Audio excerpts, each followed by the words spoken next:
attention. Our next speaker up is Tamara Temple, who in her talk is called Learning React, GraphQL, Apollo Client on top of Rails all at once. I'll let her take it. All right, thanks.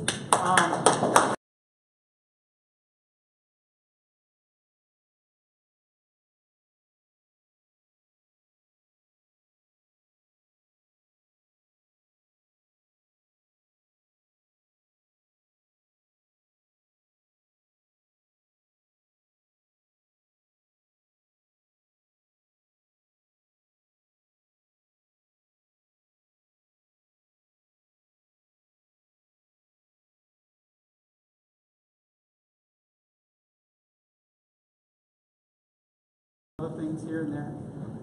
Started working for Reach Local at the end of March, which is, for anyone who does know me, it's kind of like coming in out of the cold as a consultant or freelancer and that sort of thing, right? My original role, I was hired as an API-driven Rubyist. Yeah, so this went really well alongside my other role that I invented for myself called Webologist. Sometime on rebuilding the front end as a standalone React app. We were using GraphQL as a chosen API, and GraphQL Ruby is chosen as the Ruby side of that for the Ruby server. Apollo was chosen as the client for using GraphQL on the React side. And so my title is Learning React and Apollo and GraphQL with a Rails GraphQL API all at once.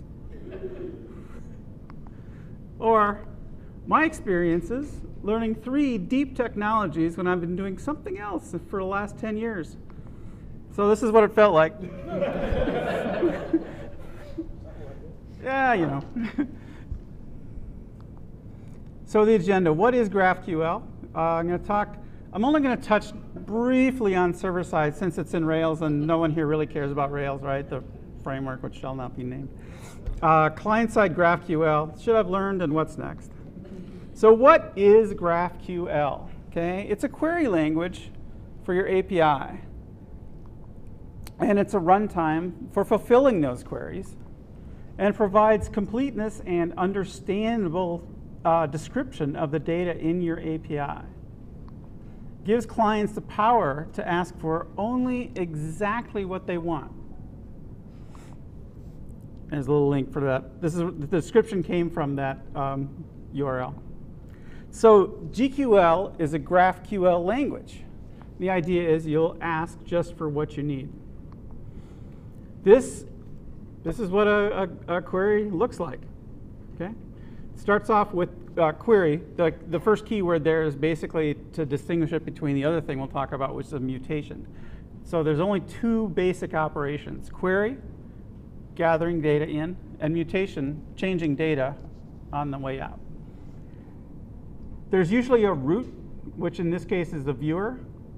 And then there's all the things you want to ask for. So this is sort of like, I don't know if you, this is like the canonical Rails first app kind of thing. It's like, we're going to make some posts. Yay! All right.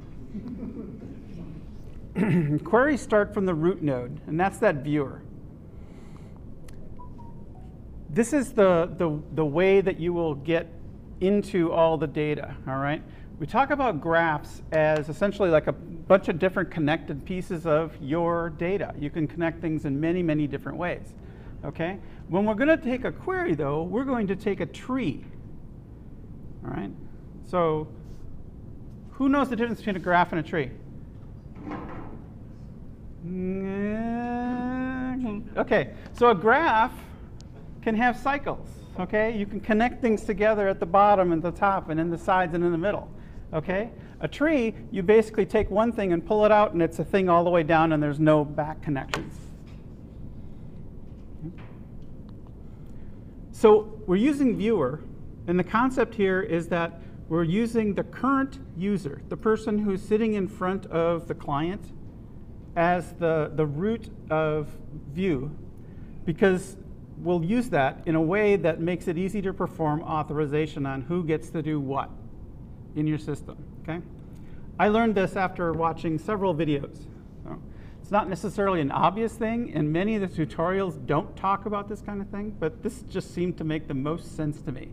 That we have to have something at the top which says who is authorized to look at this data, or maybe change the data or do other things, but there's that root view of the viewer. And the queries specify the things you want to see. So in this case, we want to have the viewer look at posts. Okay?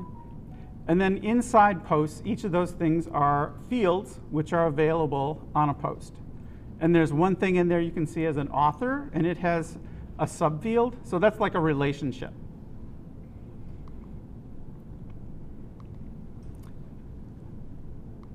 OK, yep, I went through just all that. Great, OK. All right, so as a long-time Rails back-end person, you might guess I decided to start at the back-end first. OK? So I'm not going to cover much of this, I know, because it's like, Rails, get out of here. OK? We ended up taking GraphQL. Let's see, I'm just going to hang on while I spin through this and get to something that's probably more interesting for y'all. By the way, all the stuff that I would do in Rails is also available in Node. Okay? There's an Apollo server, which is companion to the Apollo client. One of the hardest things for me was doing all the tutorials in Node and JavaScript and that kind of stuff, and translating it into the way they do it in the Ruby gem. Okay? The Ruby gem itself doesn't have the wealth of documentation and usage and people to ask and videos to watch and stuff like that. So there's a lot of that kind of like translation stuff going on. OK.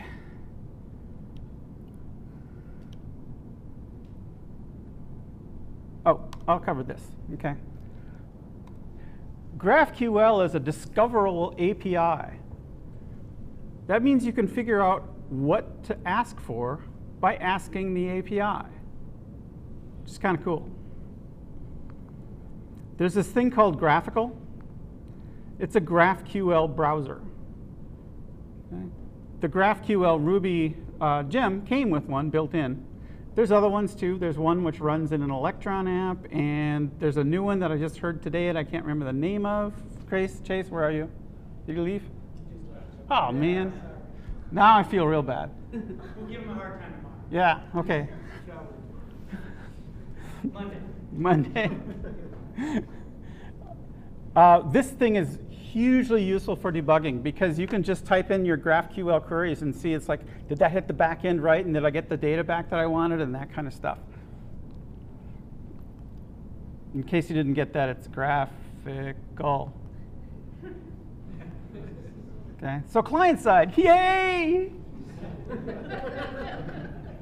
All right. In my sample code, I haven't gotten as far on the front end as I did in the back end. Oh, let me take a step back. Okay. So when I'm learning something new like this, and it's like these 3 major technologies hitting me at once, well, 4 really. Okay. I don't dive into the application I'm working on to figure that out. I carve out a little toy application and work it and work it and work it to try and figure out what the hell is going on. And that way I have so much more control over what I'm learning at that time without also having to learn like all the crap that breaks in the original app. So this was a sample app, and there's a repo in the slides. At work, I've written tons and tons and tons of this stuff already. I'm having so much fun at this, let me tell you. No, really. Learning React. So I've been taking classes in React for the last 3 or 4 years from our pals at Front End Masters and stuff like that. So I really, it's a little plug for Front End Masters. Really, if you are not signed up for this thing, it is by far the best on-demand video training ever. Okay, sign up for it.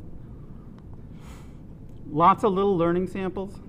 Okay, some project exposure, but seriously, there is nothing in the world like total immersion to learn something. Initial obstacles. Our front-end dev left. Oh, by the way, I work side by side with Abby over here. So this is an ancient legacy app. The app itself was released sometime in late 2006. I found the original commit was February of 2006, and the app lived in a different repo system before that. So you can imagine over 10 years worth of work on this thing. Well, I checked at one point, there were 21,000 lines of non-vendor, and I'll say non-vendor and non-compressed JS in this thing.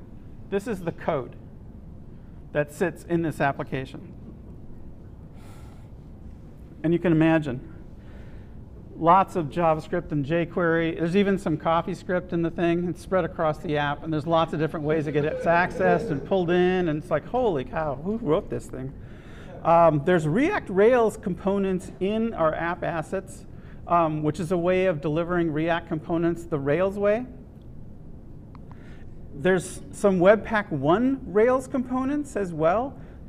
That's delivered sort of in the Webpack 1's quasi-Rails way. And we were set up to add yet another way to do React stuff in the app. So that would have been 3 things together. It was not passing tests. Okay? It was failing CI, you know, and it was like, why is it failing CI? And there were no JS unit tests at this point. Right. Some other constraints. Our work had to be incremental. We couldn't just say, all right, we're going to go off and build a completely separate application and like forget everything that's been happening in the past, much as some of us might have wanted to. Started with only one Rails view, okay?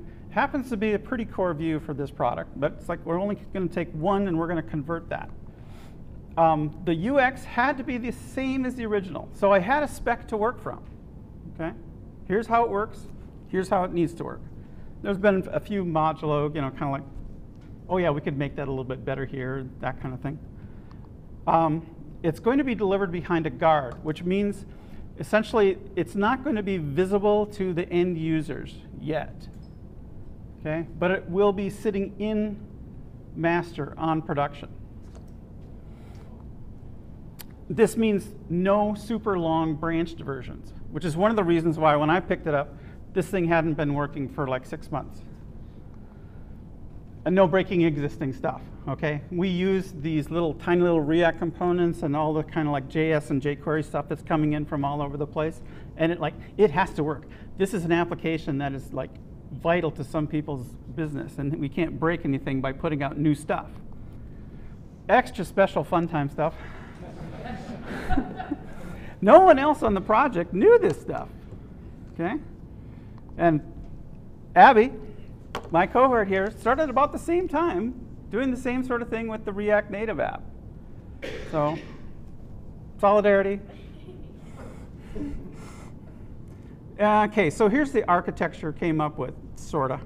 All right, we're going to definitely use Webpack 2 and the other stuff that goes along with that. Okay? React 15 plus, now that 16's out, probably roll to that as quickly as possible. React Router 4. I don't know if there's going to be a React Router 5. There probably is. Everything rots and everything comes along again, and nothing is perfect, and we always want something better. Every 3 days. Yeah. Apollo Client, that was a given because we were going to be using the GraphQL, and the Apollo Client was the thing that really made that fit really well for us. Testing, linting. Yes, I know. My boss is really happy about that, right? So just a little aside, I wrote this tiny little yeoman generator that whenever I want to write a React component, it writes the component and the test right next to it at the same time. So I've got, you know, boom, here's framework for everything I need. My initial approach to this was to step back to 0. I had no idea why these things were failing, okay? And no one else seemed to have any idea about it either, even the people who had been working on the project for a long time.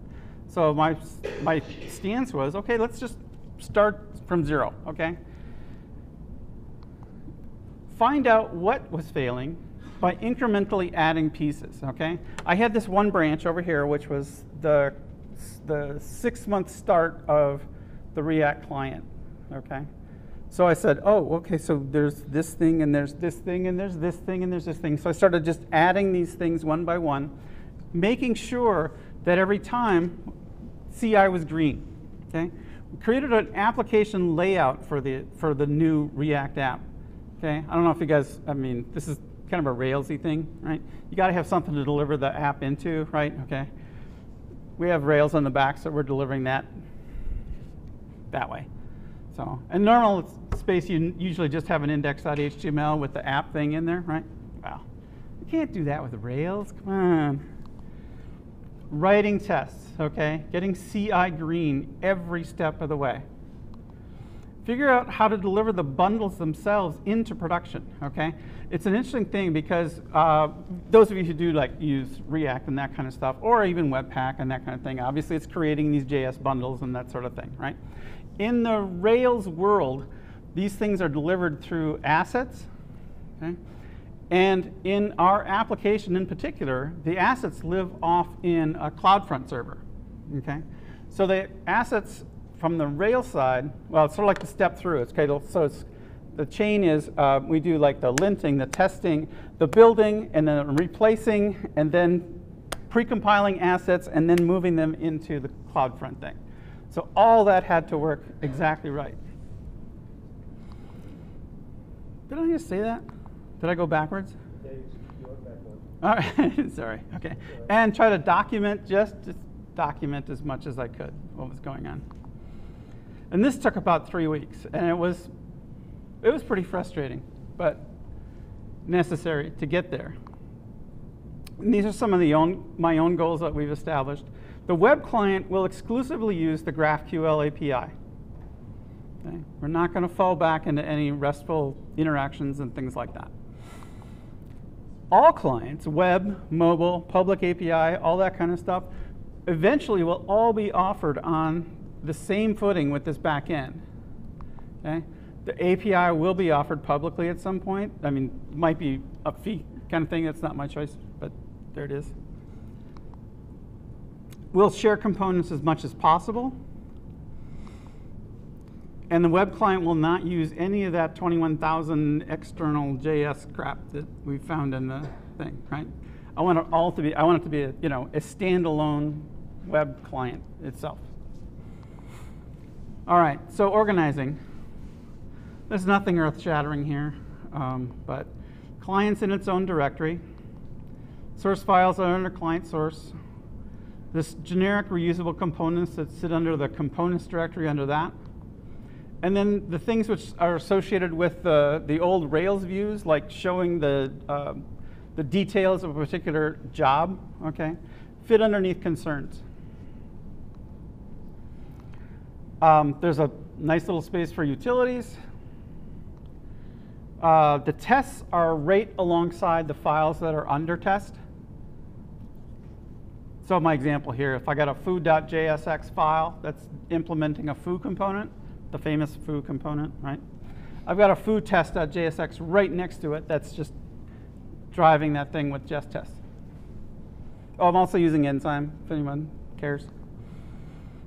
If there's any external CSS that has to go along with that, that is also right alongside the file and imported in. Okay. One of the things is the original legacy app uses Bootstrap plus a bunch of other sort of like local things, that sort of thing. I've been trying to use the same classes as Bootstrap to just try and make it look exactly the same as much as possible. So I haven't been doing much styled components or that kind of thing, but where I have, I generally do use the styled components rather than the external CSS. So directory structure looks basically like this. No real magic here. Characteristics so far, all right? There's lots of presentational components, as you might imagine. Okay? There's lots of little pieces that go onto these pages. There's several obvious shareable components. There's a few high-order wrapped components. I haven't had as much need for GraphQL yet as I thought I would. Essentially, I can I wrap the parent of this whole thing in a query and pass the data through and that sort of thing. And then the mutations are, at this point, pretty minor. So things like edits and deletes and crank a state machine kind of thing. All right, that was the legacy app, the real thing. Okay, back to the learning repo. Yay. All right. I wish I could have done this. All right, just fire off, create React app, call it a day. Couldn't do that, sadly. But for my other thing is, this is really cool. So you can just do this. And I have a Rails 5 app that was already built and started to go with that same GraphQL Ruby backend. This was super sweet. Structured just a little bit different. And sadly, I'm sorry guys, I haven't got the test yet. But I'm still using it to try and figure things out. I keep going back into it and saying, it's like, oh my God, so I have to figure out how that thing works. How does it work here? And try it out, and boom, there it is. And it's like, oh, neat. Same basic internal architecture, client source. Yeah, okay. In this case, I've got the routed components are in subdirectories and a utils directory. Not really gotten any shareable stuff for the. This is not really important. Here we go, though. Setting up that Apollo client. Apollo client, you first have to define a client. Okay? And that's something that you're going to be passing to the provider. It declares a network interface that tells you how you can talk to the API. And this is what you can use to inject any kind of headers, in this case, authorization headers. This is the basic code for creating it. And it's really pretty simple. Basically, you say, here's the URI that I'm going to use to hit my server. The network interface for the middleware is a little more interesting. Okay? And if you're familiar at all with like Express middleware, that sort of thing, it's pretty much exactly the same concept. You just, hey, we're going to put some stuff in here. In this case, I'm using the middleware to add an authorization token. And the token comes out of session storage. All right, so then calling Apollo client, newing up that Apollo client gives me an instance of a client. And then the only argument I'm passing in here is the network interface. There's other things that you can pass in as well, which to tailor the client to do for things like different polling schemes or interaction schemes or caching and stuff like that. And then basically, just like you would do with your Redux stores, you wrap the application in the client using the Apollo provider. The Apollo provider itself takes a lot, I mean, like seriously, a lot of the work away from having to write a whole bunch of Redux stores and actions and reducers and things like that. It uses Redux under the hood. And the client does give you access to using all the stuff that's under the hood if you want it. And it's going to be even better in version 2.0, which just went into beta like a couple weeks ago, I think. So it basically looks like this. No? This is what your main app would be looking like now, okay? Like you'd have a router and a bunch of routed components, and around that is wrapped that Apollo provider with the client stuck inside it. All right, so one of the things I was using this for, this little repo for, was one of my bosses had asked about how could we do authentication and authorization, that sort of thing, using GraphQL. So that was another thing. I don't know, so let me go figure it out. So here I'm figuring it out. Just sort of the idea for my little application, an anonymous user can come in and like there'll be this initial query and like they'll see the public posts and that kind of stuff. There's also a login and a sign up link in this case. Okay. These two components are the ones which do mutations. Once a logged in user, they can probably get the same query, but maybe they can get more information like, okay, I just want my posts or that kind of thing.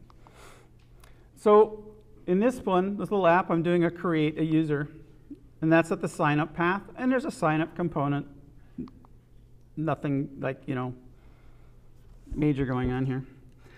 The Apollo GraphQL is a high-order component that wraps that sign-up component, that sign-up React component, using the query. And it passes in a mutate function. The sign-up form itself handles like, here's like a user field and a name field and a password field and that kind of stuff, right? And calls the mutate function when the user hits the submit on the form. Okay? This is what the mutation looks like. This is a thing where we're actually going to tell the backend to create a user. Right? So I called the mutation sign-up user. Hey, all right? It's got one argument, which are the credentials. Okay?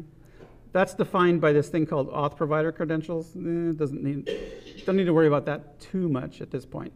That is something, however, which is defined on the server side. There is a type called auth provider credentials type. Inside the mutation, I'm calling the create user mutation, which is also a specific mutation that was created on the server side. Passing in the arguments for the credentials, and then what I want to get back is an authentication token and two pieces of user information, their name and their email.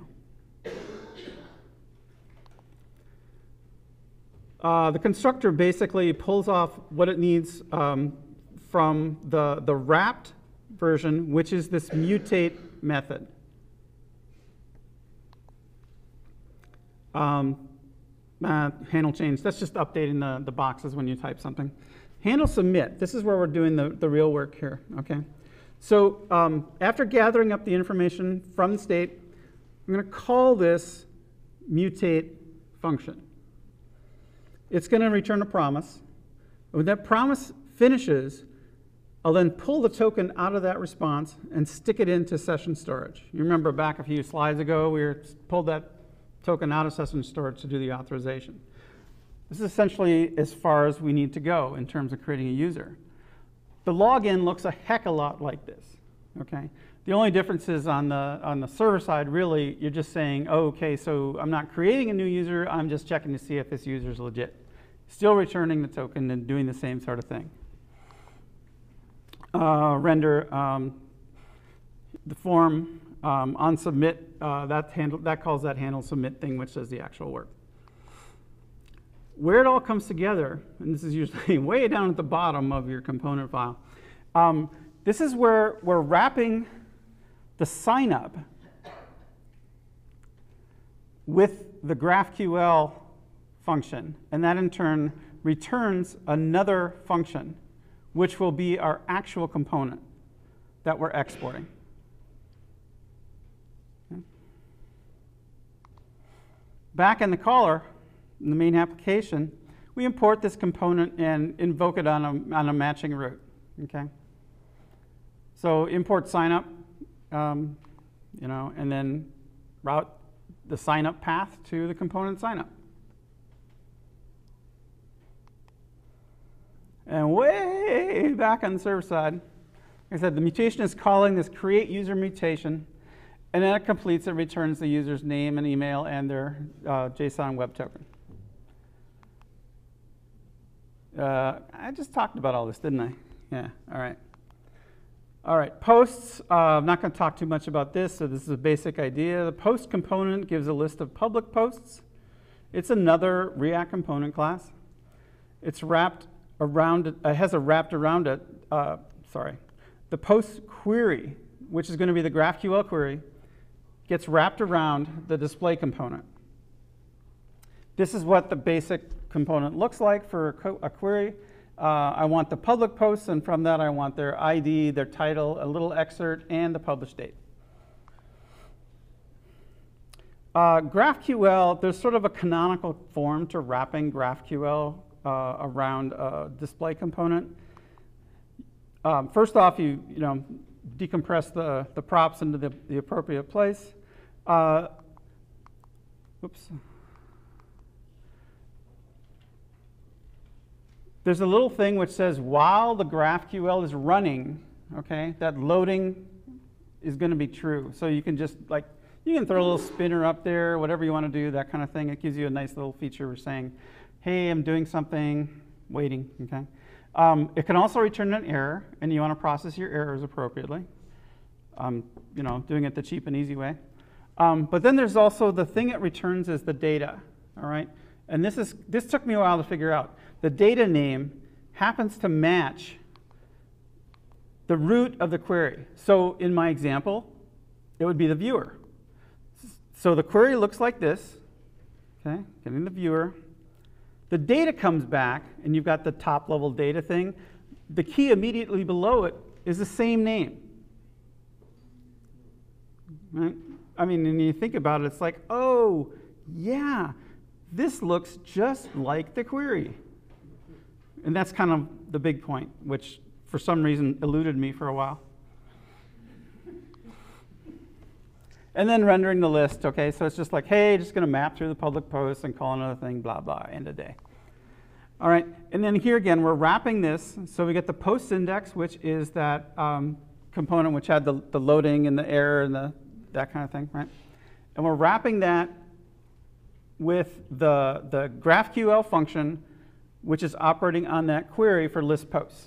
And that's what we're exporting. All right. We're rolling down here. Should I learn? Like, holy crap. You know, I couldn't even list the things that I learned, right? I mean, it's just like so much stuff, right? I mean, it's hard. I do this thing where I like, if I learn something, I try to like write a little blog post about it and that kind of stuff. I've got like a chain of things, like I have to write posts on all these things. Oh my God, I'm so far behind. Seriously, there's a lot of little things that go into doing this sort of thing. So, what's next? Really, it's just, there's so much work that has to go on for this thing. It's just like really amazing. And I think, seriously, I am having more fun than I've had for a long time working on this, because it's like, I love to learn, I live to learn and that kind of stuff. And this is just the most fun. So that's basically it. Whoa. Come back. Okay, there we go. I don't know what these buttons do.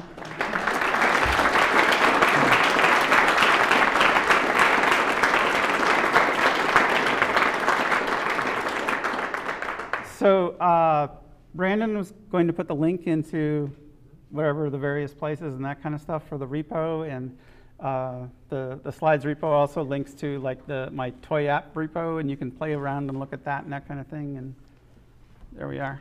So I will entertain questions. Yes, Dan. So I've got two, and they both come from this manic weekend that I spent like 10 months ago trying to glue a GraphQL API in place of some of our REST APIs and some of our objects. And there was all right, I might be just as far as the middle of that weekend. All right, so so importantly, this is a Java application.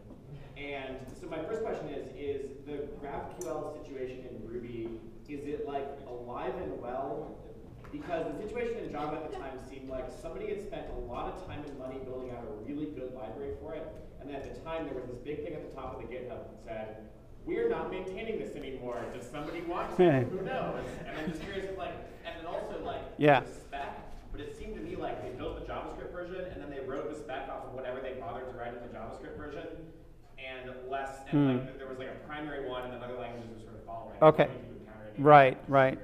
So the Ruby version of it is not written by the GraphQL or Apollo people or that kind of thing, okay? It's written by someone who's using this currently in their application. And there's a community of people around it who are helping maintain it and that kind of thing.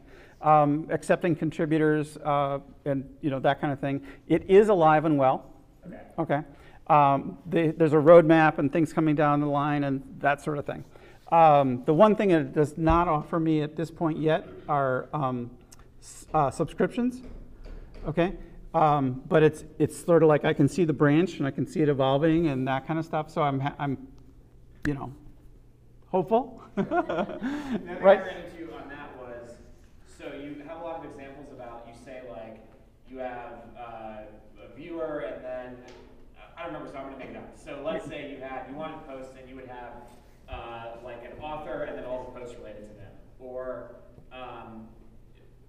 the issue I run into is oftentimes when you want to get lists of things, it's really an intersection of relationships that you want to query. So if Indeed. I wanted to say something like, I want all the posts written by this author that have these 4 tags on them. Right. There's no obvious way to represent that to me in the GraphQL language. I'm curious how you the thing you may want to look at are fragments.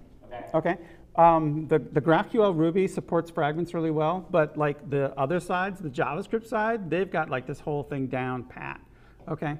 And one of the beauty things about Apollo Client is its caching ability. Okay, so it's really, really good at taking things and just asking for the piece that changed or the little piece of data that it wants at this point without having to go back and like pull, like if you want authors with posts tagged, like, you know, Lake Pepin or something like that, okay? And then a minute later you ask for posts tagged for the same author with State Fair, okay? You don't have to go like grab all that information. It's just like, give me just the incremental pieces, okay? So it's doing a really good job under the hood of that batching and caching and collating and things like that. There's another sort of like relay thing which comes from Facebook, which is attempting to do the same sort of thing, and I haven't delved into that at all because I was told GraphQL, so. Okay. Cool, thanks. Yeah. Steve. Okay, so, yeah, this is more Ruby questions, I know. Okay, so you should have been there Monday night. I happy wasn't speaking, so I know, you know. Anyhow, so I have a background, backend server app that has a regular REST API. Right. So, and right now we don't really need analytics on it, but it's coming. And so I'm thinking of using that. I've looked at that, Jim, but not really a lot. So one question I have is that there's a front-end developer that he's not a real good developer, but he knows SQL. Yeah, okay. And so he keeps talking like, why don't you just let me like give you the SQL and then you execute it? And I'm like, no. So when somebody gives you a GraphQL query, Right. that involves you have to join 3-4 tables. Possibly. Right. Are they just in a high level thing? Are they telling you, because you know you can just doing SQL you can write a query that is very non-performant and Yes. so how do you deal with that? Yeah. You just gave me a query that's going to blow up my server. Yes, it is entirely possible to write just as poor interactions for gathering your data in GraphQL as it is in REST. In REST or in SQL? Either one. Okay. If the idea is that in REST you have an interface. You're like, okay, you want that? Okay, I'm going to do it this way. Right? yes, But it's the same idea. okay. Okay. If we're going to do sort of like the SAT test,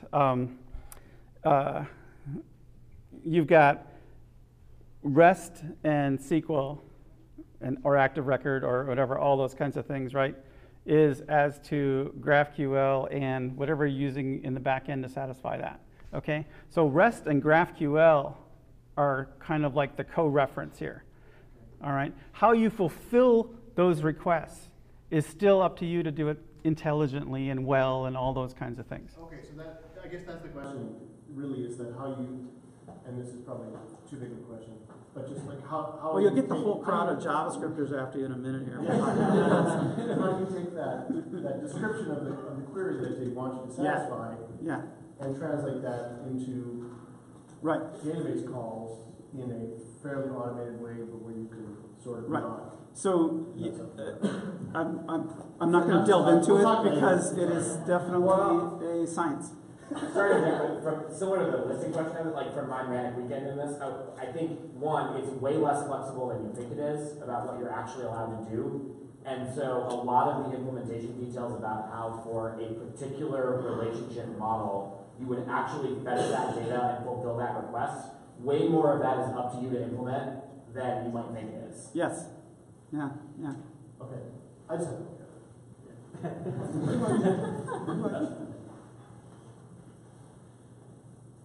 performance. I have not done any performance testing on this at all yet. Definitely has to happen. Right now, the biggest performance sort of mumble thing that I'm working with is the fact that this big application is downloading so many files all the time. Okay. When I'm running tests and that kind of stuff, the tests are really fast, right? I mean, you know, compared to other things that are going on and that kind of stuff. But wrapping around this giant Rails application, trying to do, you know, full stack kind of stuff is slower than molasses. Right? So I'm trying to avoid that as much as humanly possible. Right?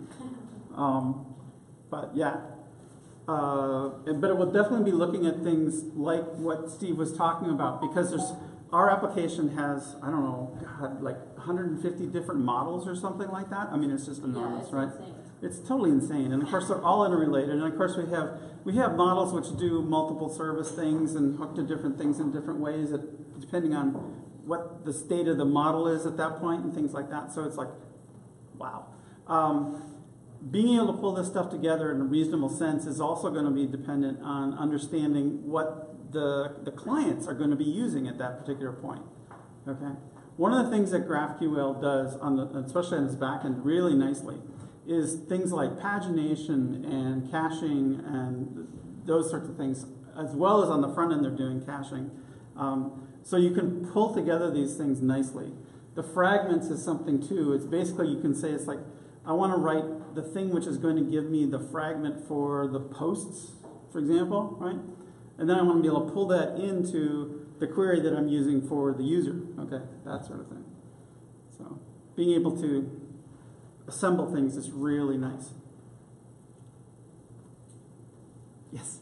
So amazingly, just a few weeks ago, I inherited this science project, literally a science project, on exactly the platform you're describing, Rails and React, and they're adding in the GraphQL stuff. And I'm considering rewriting. My background is Java and JavaScript.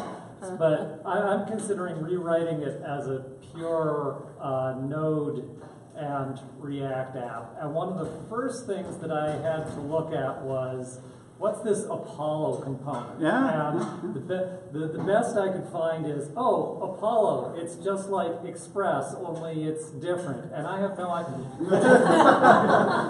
And the first thing I was supposed to choose only as a metaphor. Apollo or... Only as a metaphor. Okay. Yeah. An Express application is doing something entirely different than the Apollo server is doing. Okay. You use the Apollo server in the Express app. Oh. Okay. So what is the Apollo Just server like you doing? would use a Mongo relationship type thing in an Express app. Oh. Okay. It's like modules or something? So what does it do for you? It's metaphorically how you'd put together. It is the piece which gathers your data, marshals the requests, and returns the results. Okay?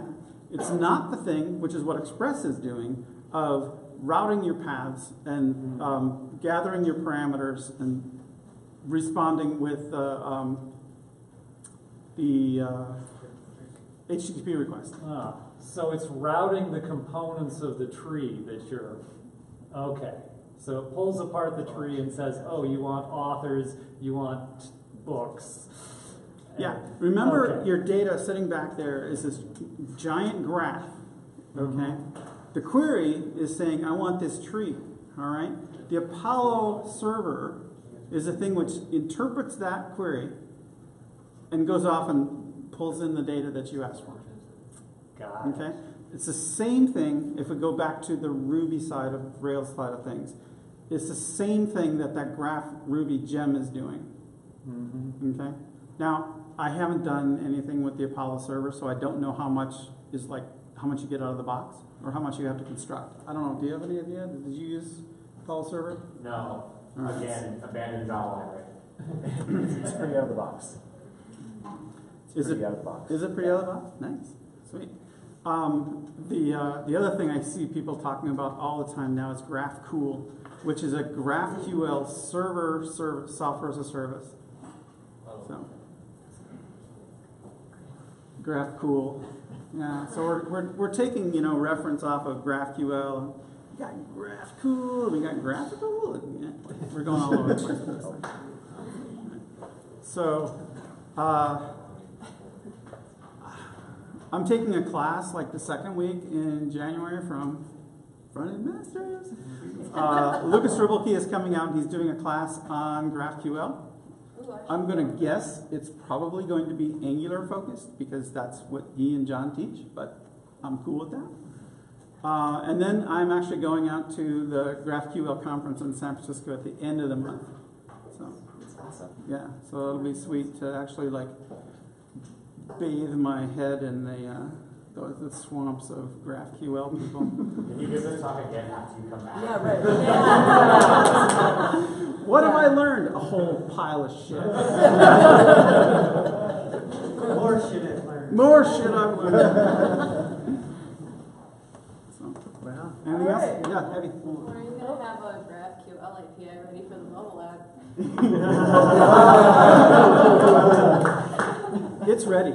Okay.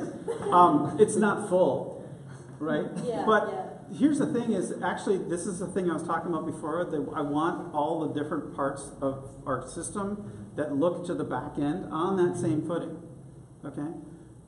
The only thing that's stopping us from doing it now is it's behind the guard, Yeah, exactly. right? And the fact that we don't necessarily have all the pieces wired to all the data, I don't have 150 data types that hook up to the various pieces, and I don't have all of, the relationships and all the pagination and all the stuff worked out, okay? But there's nothing which stops us now from even using a piece of it, Nice. so. That's actually a good question. Do you see a path to turning off your REST API? Do you think you're going to get there? Yes, yeah, and I will be so happy when I can start ripping code out of our application. Okay, I've already moved 2 lines from that layout file that I didn't need. 2 whole lines, man! Woohoo! I'm serious. Nothing makes me happier than deleting code. Yeah. Totally deletion-driven development. Yeah. Anything else? Thanks, man.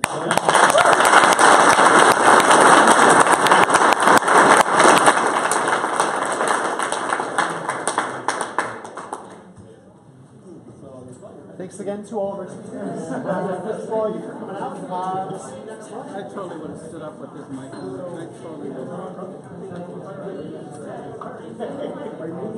have.